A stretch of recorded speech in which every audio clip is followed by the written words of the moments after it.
Well, President Ramaphosa is illegally challenging the Section 89 panel report. He believes it's flawed. Well, eNCA reporter, Pule Letshwiti-Jones is looking into the legalities around that for us, and here he is joining us this morning. So there's two processes involved here. We need to differentiate, don't we, Pule, as well? One is the legal aspect of this. The other is the parliamentary process. Let's come to you, though, to unpack the legal side of this. Yeah, definitely. I mean, we saw that the president yesterday choosing to actually take the report for judicial review. Of course, we've been in contact with some legal minds just to try and get the details of what actually is transpiring here. And for more on that, we're going to be speaking to Elton Hart, who is a legal analyst who joins us this morning on eNCA. So, Elton, I think like my colleague Gareth is saying, it's quite important that we clarify the two between how there's a legal process and a parliamentary process unfolding here. Yes, obviously the legal process is the judicial review, that he takes the report on review, and as I alluded to on earlier conversations, is that he's got a constitutional right to take it on review. But the parliamentary process is something separate from the judicial process. Yeah. But obviously, if the judicial review is taken and a decision is made by court, it will just give most probably the president some sort of ammunition to go back to parliament and say, listen, yeah, court has looked at the report and court says your report or the report by the panel was flawed. So it will give him some sort of leg to stand on when he actually go and take on this impeachment proceedings in parliament. But the court process does not stop the impeachment proceedings from happening. Now, I've seen in the news this morning that they've postponed it now from this Tuesday to next Tuesday. But still, because obviously in the motion they still need to, the motion is tabled, then the MPs vote should they start the impeachment proceedings, and then the inquiry starts now in terms of the parliamentary processes.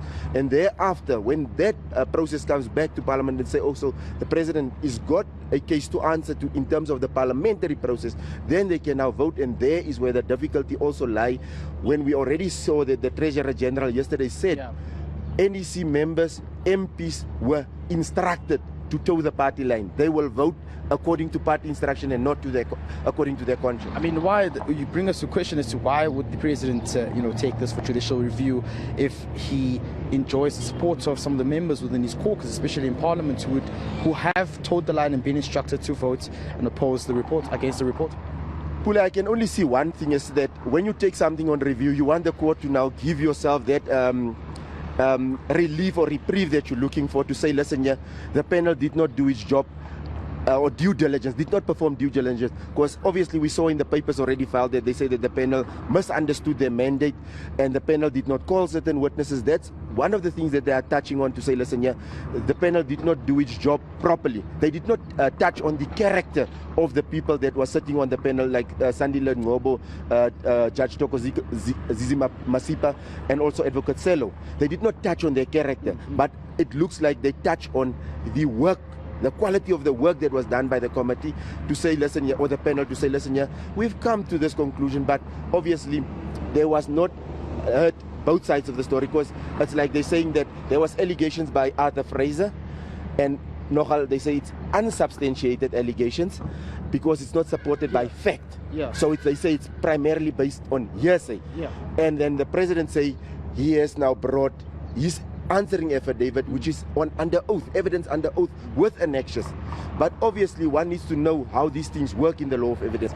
I can bring a 10-page affidavit with 2 annexures, and then the court can believe it, and you can bring a 100-page affidavit with 1,000 annexures, and the court will still believe my case is, on the balance of probabilities, the strongest. So we should not look at the amount of evidence that's placed before court. We need to look at the quality of the evidence that's put before court, before a panel or court. But obviously I see that they're attacking the work that was done by the panel, saying that they did not perform, or as we talk in legal terms, the audi alteram partem rule, which says listen to both sides and consider and apply your mind. So for me, that's where I see where the president is seeking the court to now come and say, Mr. President, you were correct, panel, you were wrong. What's your take on some of the arguments within the motion and affidavit filed by the president to say that they considering that some of the evidence was unlawfully obtained and that it does not support some of the claims made by Fraser? Do you think he has a case in that argument there? Obviously, the president will have a right to actually now approach court and say, listen, yeah, this is an application, but we can bring like a mini trial, like they call it a trial within a trial, to say when you challenge the admissibility of evidence and those type of things. So now it becomes where this matter goes now, there's disputes in this issue. Yeah. And then obviously they have to first listen to say, listen, yeah, is this evidence admissible to be actually used? But that will only come out when it's trial, and it's the criminal trial. So people should not confuse this, because the application here, the president cannot now come and say the evidence was inadmissible.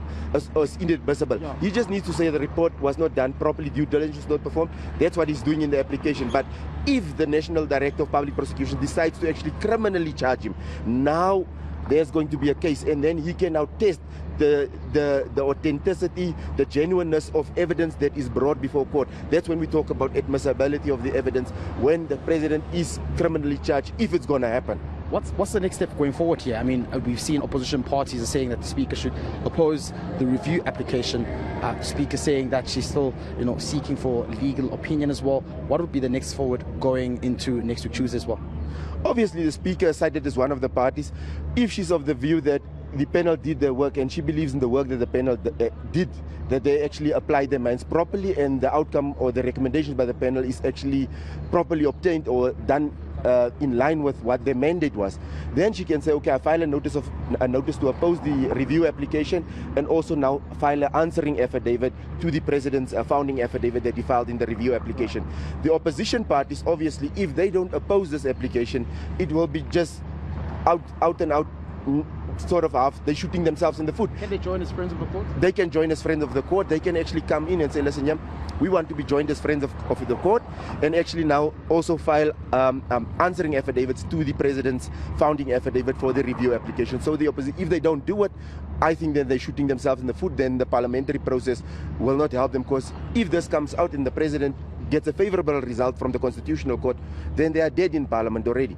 Thank you, Mr. Hart. Thank you for joining us this morning. There, Gareth, legal analyst, Mr. Romeo Hart, just giving us a brief explanation of what can be the next step forward in terms of how the story continues to unfold, as to how the National Assembly Speaker can also continue to seek legal opinion, and how they can look at different avenues of challenging the review application, which of course was filed by the President just yesterday in the afternoon, challenging that Section 89 report looking into the Phala Phala scandal.